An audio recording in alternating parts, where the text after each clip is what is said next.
All right, so ready to ditch the tourist traps and uncover some real hidden gems. I'm in. Where are we headed? This time we're setting our sights on Picardy, France. Picardy. All right, I'm intrigued. What's got you so excited about this region? Well, I stumbled upon this fascinating list by someone calling themselves the narrative nomad, and let me tell you, they've piqued my curiosity. The narrative nomad. That's a new one. Yeah? Okay, lay it on me. What's on this mysterious list? They're calling it the top 10 places to visit in Picardy, but it's not just your typical tourist fare. Sounds right up our alley.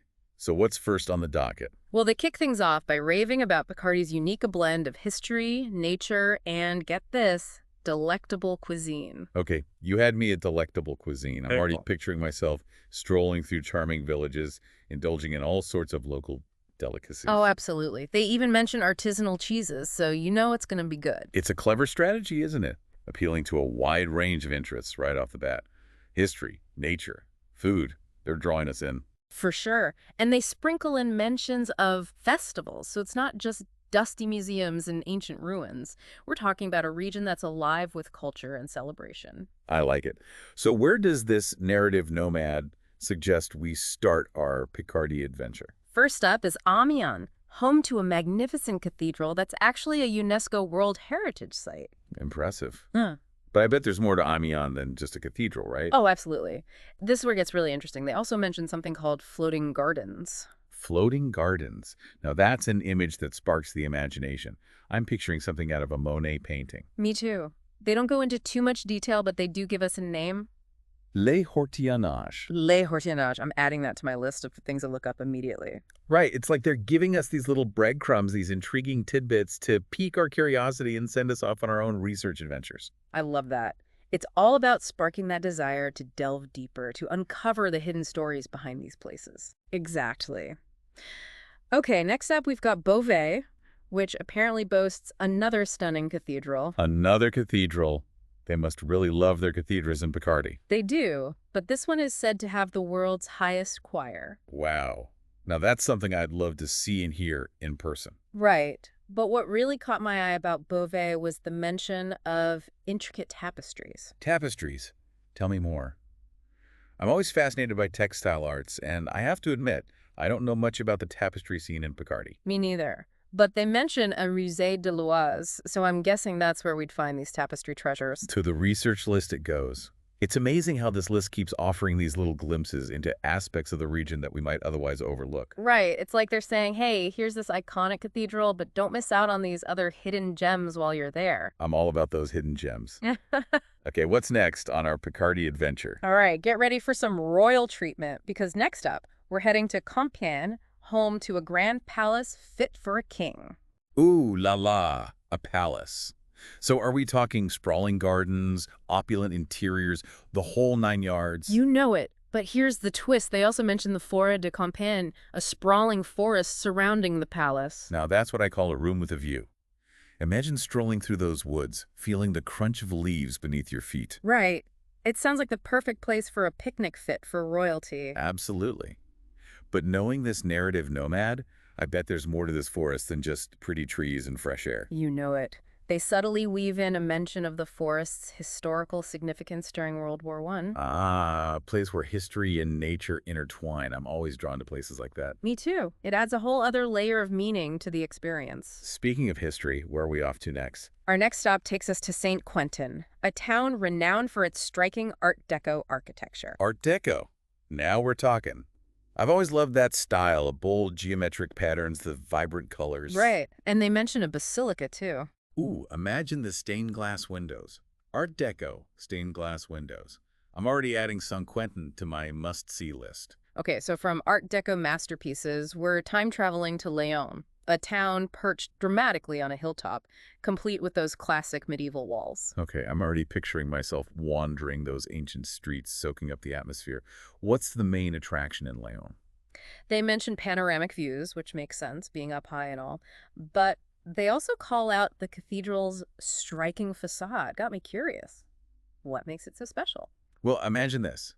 6 towers, each one with these stone oxen perched on top. almost like they're guarding the city. Wow, okay, that's definitely striking. It's amazing how these little details, these architectural flourishes, can really bring a place to life. Totally. It's like, yeah, a tower's a tower, but put some oxen on it, suddenly you're picturing medieval life, you know? Absolutely. Okay, next on the list is Noyon, and this one feels like a bit of a mystery. They keep hinting at its pivotal role in early French history. Ooh, I love a good historical mystery. What kind of hints are we talking about? Give me those breadcrumbs. They mention historical sites, but don't name any specifics, just that it played a pivotal role and has a rich past. It's like they're challenging us to do our own digging. I'm up for the challenge. Yeah, Sometimes it's more fun that way, you know? Uncovering those hidden layers of history on your own. exactly. Now, for a complete shift in mood, we're going to Péronne. It's near the Somme battlefield. Zone battlefield. That's World War I, right? Sobering stuff. Yeah, and they highlight the Musée Alfred Danicourt, which is entirely dedicated to the Great War. It's important to remember those parts of history, though, even when they're tough to face. Absolutely.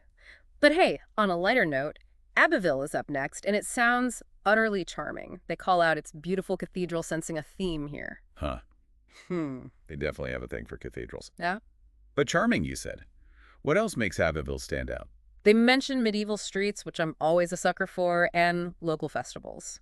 It sounds like a step back in time, but in a lively, welcoming way. See, that's the thing about good travel, right? It's about those contrasts. The grandeur of a cathedral, the intimacy of these winding streets. Exactly. Speaking of grandeur, prepare to be amazed because Chateau de Chantilly sounds like it belongs in a fairy tale. Oh, I'm intrigued. What makes it so fairy tale worthy? Well, for starters, it boasts a massive art collection, and garden is designed by, wait for it, André Lenotre. Ringing any bells? The Notre, as in the guy who designed the gardens at Versailles. The one and only. All right, Chantilly just shot to the top of my list. Right. And if that wasn't enough, apparently it's also where Chantilly cream originated. Stop. I can only handle so much. History, art, and decadent desserts all in one place. Sign me up. Right. Okay, last but not least, we're ending our Picardy adventure with a breath of fresh air at Somme Bay. And this one's not just a pretty place, it's a UNESCO Biosphere Reserve. Ooh. Now that's a designation you don't see every day, so we're talking serious natural beauty here. Oh, yeah. Think bird watching, hiking, kayaking through tranquil waters. They even mention horseback riding. It sounds like the perfect place to escape the hustle and bustle and reconnect with nature. Totally. But don't worry, it's not all rugged wilderness. They sprinkle in mentions of charming villages nestled along the bay so you can get your dose of culture too. Now, that's what I call the best of both worlds. Exactly. You know, it's one thing to hit the big tourist spots, check those off the list. But this narrative nomad, they're onto something else. This list, it's like a starting point, you know? Totally. It's like they're giving us a taste, but then they're like, all right, go get lost now. Find your own adventure. And that's where the real magic happens. Yeah. Right? Those unexpected discoveries, those moments that take your breath away. Speaking of breath away, do you notice how they keep mentioning all this amazing sounding food? Oh, yeah. The local delicacies, the artisanal cheeses. Yeah. They definitely know how to pique our foodie curiosity. Right. Like, okay, we get it. Picardy has great cheese, but what kind of cheese? What should we be on the lookout for? I know. They're like, just trust us. The cheese is amazing. But come on, give us some details, names, descriptions, anything. Maybe they're leaving that up to us. Part of the adventure, right? Like, Okay. track down that perfect baguette, that hidden gem cheese shop. Now you're speaking my language. It's like a treasure hunt for your taste buds. Exactly. And you know, that's what I love about this whole deep dive. It's not just about the destination, it's about the journey of discovery. 100%. Whether it's those floating gardens of Amiens, those Art Deco wonders in St. Quentin, or the perfect slice of cheese in some charming village. That we probably can't pronounce. Exactly. It's about embracing the unknown, letting yourself get a little lost, and savoring those aha moments when you stumble upon something truly special. And who knows, maybe we'll even find our own narrative nomad along the way, sharing stories and secret recommendations over a glass of local cider. Now that's an adventure I can get behind. So, to all our listeners out there, consider this your official invitation to embark on your own Picardy adventure. Use this list as your guide, but don't be afraid to wander off the beaten path. Who knows what hidden treasures you'll uncover? And hey, if you find that amazing cheese shop, be sure to let us know. Until next time, happy travels.